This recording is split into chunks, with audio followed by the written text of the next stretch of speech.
Brought to you by Palvi Agrico. आता शेतीसाठी जे काही लागणार ते घरपोच मिळणार, तेही मोबाईलच्या एका क्लिकवर. मुंबई महानगर पालिका निवडणुकीत कोलाबा हा विधानसभा चर्चेत आहे. आधी विधानसभा स्पीकर राहुल नार्वेकर यांना कॅन्डिडेट्सला फॉर्म भरू दिला नाही याची चर्चा होती, तर दुसरीकडे त्यांचे भाऊ मकरंद नार्वेकर 226 ह्या वॉर्डामध्ये उभे आहेत आणि या वॉर्डातून फक्त एकच कॅन्डिडेट राहिलेला आहे. ते अपक्ष उमेदवार तेजल पवार जे आहेत ते आपल्या सोबत आहेत. तब्बल 20 ते 25 लोकांनी फॉर्म भरला होता 226 मध्ये. तुम्ही एकटंच राहिलेले आहेत. हे एक जो काळ होता 31 ते 2 तारखेपर्यंत, जेव्हा फॉर्म भरला गेला, तुमचं नॉमिनेशन व्हॅलिड ठरलं, त्यानंतर काय तुम्हाला फोन वगैरे करण्यात आले की माघार घ्या, कारण तुम्ही जर माघार घेतली असती तर एक हिस्ट्री झाली असती आणि मकरंद नार्वेकर बिनविरोध जिंकून आले असते.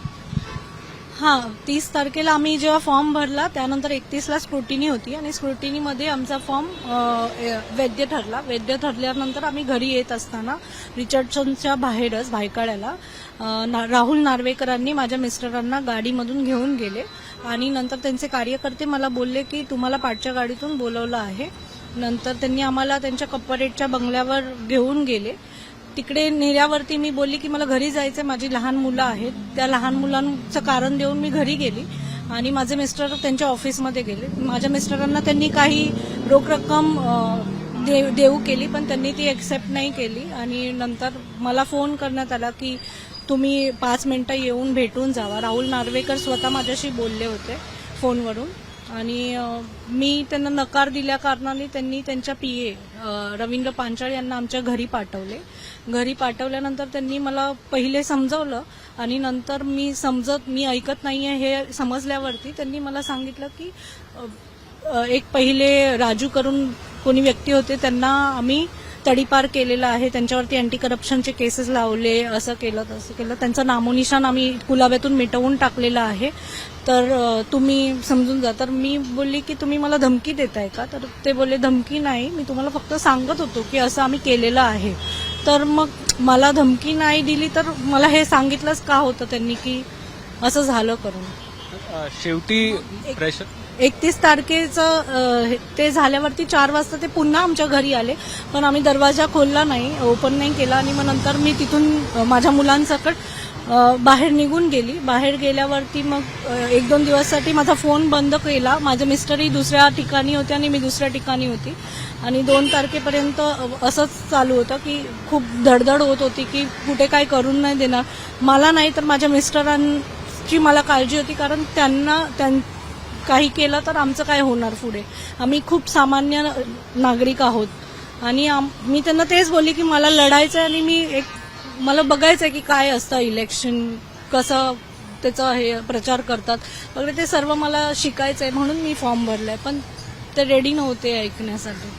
जे काही झालं तुमच्यासोबत, पोलिसांमध्ये तक्रार दिली आहेत, काय सिक्युरिटी घेतली आहे? हां, आम्ही पोलिसांकडे 2 तारखेला माझ्या मिस्टरांनी लेखी तक्रार केली. त्यानंतर 3 तारखेपासून मला सिक्युरिटी दिलेली आहे. तर एक आपण समजून घेऊया की दीपक पवार आपल्यासोबत आहे. खरं तर दीपक पवार हे शिवसेनाचे विभाग प्रमुख आहेत कोलाबाचे आणि त्यांची मिसेस जी आहेत ती इंडिपेंडंट लढते 226 मध्ये मकरंद नार्वेकर यांच्या विरोधात. तुम्हाला कुठे घेण्यात आला होता रिचर्डसनच्या बाहेर जेव्हा तुम्ही फॉर्म भरून आला आणि काय काय आमिष तुम्हाला दाखवली गेली होती? साहेब, 30 तारखेला जेव्हा आम्ही फॉर्म भरला त्या दिवशीपासूनच मला फोन चालू होते आणि मी इंडिपेंडंट फॉर्म भरलेला. आम्हाला फक्त एक फॉर्म कसा भरतो, काय प्रक्रिया असते, एक राजकारणी असल्यामुळे 18 वर्ष आम्ही खाली झेंडेच घेतोय, हे फॉर्म भरतो काय होतो ते बघायचं होतं. आमचा इलेक्शनचा काही असं हे नव्हतं की बाबा मिसेस OBC होती, आम्ही एक फॉर्म भरला. 31 ला आम्ही स्क्रुटिनीला गेलो, तिथे आम्ही फक्त पाहतो की 2 इंडिपेंडंट आणि तो आहे, तरी पण मी त्यांना तिथे शुभेच्छा दिल्या, भाई तुम्हाला शुभेच्छा, आम्ही नसल्यासारखंच आहो. बाहेर निघालो, तिथून आम्हाला त्यांच्या PAनी बॉडीगार्डनी बोललं की साहेब बसले गाडीमध्ये, या भेटा. मी बोललो आम्ही इथे काही भेटत नाही, नंतर भेटू, जे पण बोलायचं असेल. बोललो साहेब आपलेच आहे, आमदार आहे आमचे. तर नाही जबरदस्ती बसवला. तिथे पाहिजे तर CCTV फुटेज तुम्ही चेक करा. रिचर्डसन अँड क्रूडासच्या इथे. मला खोटा आता ते ठरवत आहे. चेक कुठे घेऊन गेले तुम्ही? तिथून मला त्यांच्या बंगल्यावरती नेलं, गाडीमध्ये त्यांनी मला भरपूर आमिष दाखवलं. त्याच्यानंतर मी बोललो मिसेस आहे माझ्यासोबत साहेब, बोलले नाही ते येतील, वहिनींना दुसऱ्या गाडीत घ्या. मला साहेब तरी पण बोललो तर ठीक आहे, बोललो आपले संबंध चांगले आहे, मला येतो. भेटला तिथे, मग बंगल्यामध्ये घेऊन गेले. वेगवेगळे टेंडर्स, वेगवेगळे कॉन्ट्रॅक्ट्स, पैशाचं आमिष, म्हणजे प्रॉमिसेस, गणपतीची शपथ, हे ते सर्व केलं. मी त्यांना हेच बोललो साहेब माझा एकच उद्देश आहे आता. आणि तेव्हाच मला समजलं की अजून एक इंडिपेंडंट जो होता तो शायद माघार घेणार आहे, तर राहिलो मीच.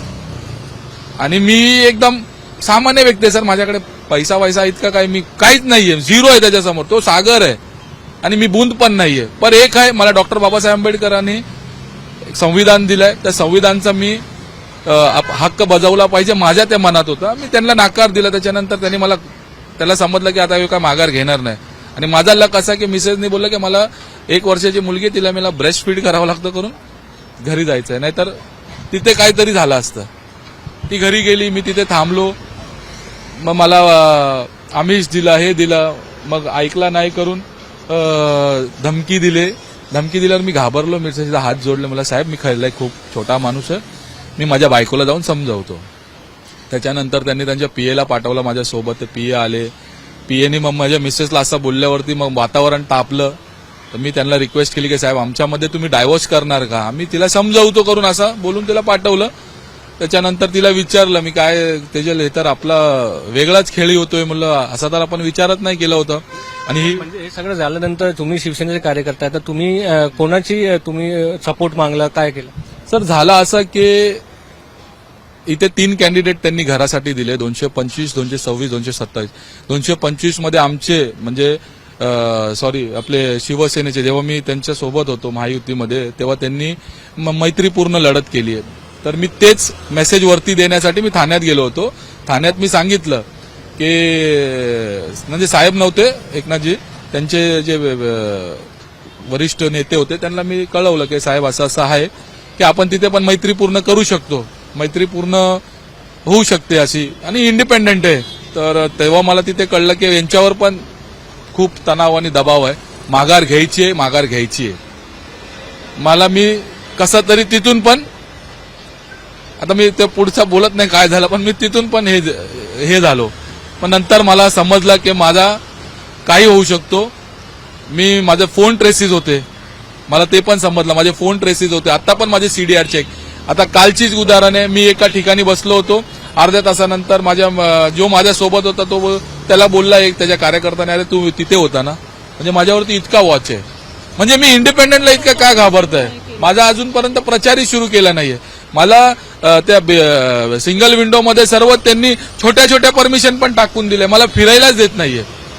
पोलिसांनी त्यांचे इतके मोठे त्यांनी होर्डिंग्स लावले, परवानगी कितीचे, आणि मला परवानगी मागतोय तरी मला देत नाहीये. हे सगळं झाल्यानंतर कोणत्या पक्षाचं तुम्हाला आता सध्याच्या स्थितीत समर्थन आहे? तेव्हाची गोष्ट साहेब, 2 तारखेला मी जीव वाचवला, मला समजलं की इथे माझा काही नाहीये. मला एकच प्रेरणास्थान आठवलं, या मुंबई नाही, या महाराष्ट्राचा नाही, या देशाचा बॉस, सन्माननीय हिंदू हृदय सम्राट श्रीमान बाळासाहेब ठाकरे हेच आपल्याला वाचवतील. आणि आज मी सेवालाल, मी थोडासा भावुक झालो साहेब. म्हणजे मी या समाजाचा आहे, मला तो गर्व आहे. हे लोकांनी नावं ठेवले, अरे बंजारा समाज काय आहे, आम्ही असाच यांना मॅनेज करू, हे करू. मी त्या समाजासाठी उभा आहे आणि इतरही समाज मला सपोर्ट केलाय. त्यांनी मला मेसेजेस पाठवले की आमचा मतदानाचा हक घेऊ नकोस, बाकी तुझी इच्छा, तू इंडिपेंडंट आहे. इथे नॅशनल पार्टीला त्यांनी बाहेर काढलं, तू काय करू शकतो. मी त्या मेसेजमधूनच प्रेरणा घेतली साहेब की मी माघार नाही जाणार. मी 1 तारखेला सिद्धिविनायकला पण गेलो, तेव्हा बाप्पाला तेच सांगितलं की तू दिशा ठरव. समर्थन मिळतं, कोणाचं समर्थन आहे तुम्हाला? तेव्हा जेव्हा मी सेना भवनला गेलो तर तिथे विभाग प्रमुख होते संतोषजी शिंदे, त्यांनी मला खूप मदत केली. त्यांनी मला खासदार साहेबांना भेटवलं, आपले सावंत साहेबांनी डायरेक्ट मला उद्धवजी साहेबांकडे नेला. रश्मी वहिनी भेटले, त्यांनी मला आशीर्वादच दिला, साहेब अरे तुझ्या पाठी पूर्ण शिवसैनिक आहे, तू काय घाबरू नकोस.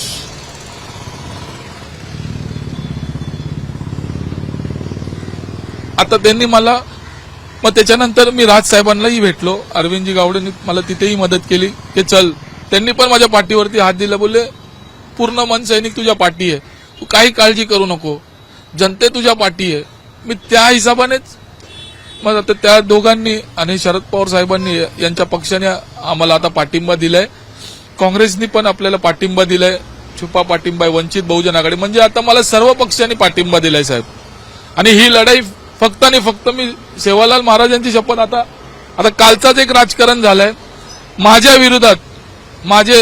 आम्ही कर्नाटकचे, आम्ही कर्नाटकवरून जे खासदार, माजी जो हारलेला आहे का आमदार आहे, त्याला बोलून घेतलंय. 7 दिवस त्यांचा खतपाणी चालू आहे आणि आमच्या समाजाला आज त्याला आठवलंय. हा काँग्रेसच्या काळात 2012ला विनोद शेखरनी हा चौक बनवलेला बघा, तसाच आहे. हे 2019ला आम्ही त्यांना निवडून आणला साहेब, 2024ला पण आम्ही निवडून आणला. ह्याचं काय केलं आणि आता बोलताय आम्ही इथे मूर्ती बांधू. अरे किती करोडो रुपये तुम्ही या ए वॉर्ड मध्ये आणलंय, काय काम केलं आमच्या सेवालाल महाराजांचं दाखवा. हे बघा ना, हे असंच आहे. आणि आता तुम्हाला आठवतोय इलेक्शनच्या वेळी, कारण बंजारा समाजाचं मी आहे, माझ्या ते 8-10 हजार लोक आहे माझ्या पाठीशी उभे राहणार. आज त्यांनी पूर्ण पार्टी विटी सर्व चालू केली आहे, माझ्याकडे नाही साहेब. टोटल किती कॅन्डिडेट्स होते 2026ला, जेव्हा 226ला, आणि किती आता 2च उरलेले, टोटल किती लोकांनी फॉर्म भरला? स्क्रुटिनीला आम्ही 5 जण होतो.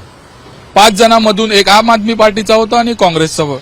दोघांचं ते बाद झालं, त्यांचं काहीतरी व्हॅलिडिटी नव्हता, कास्ट व्हॅलिडिटीचा, तर ते बाद झाले.